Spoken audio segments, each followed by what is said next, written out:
कहते हैं जब रिश्तों पर मौसम का रंग चढ़ता है।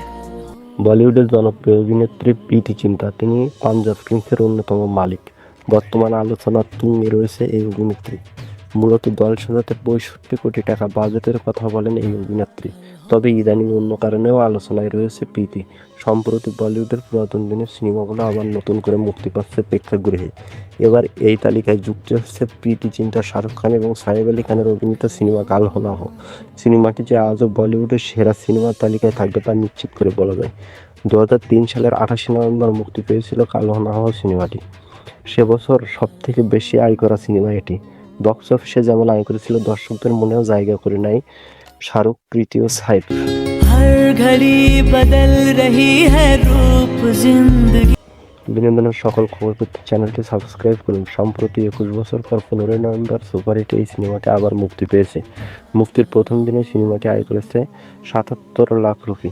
প্রথম সপ্তাহে যা দাঁড়ায় ২.০২ কোটি রুপি। পরের ৩ দিনে আয় করেছে ১,১৫,০০,০০০ রুপি। ১০ দিনে বাংলাদেশি মুদ্রায় ৪.৫ কোটি টাকার আয় করেছে সিনেমাটি।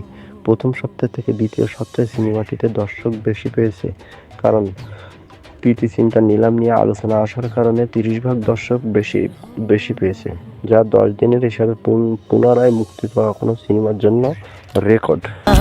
कल हो ना हो रूप जिंदगी।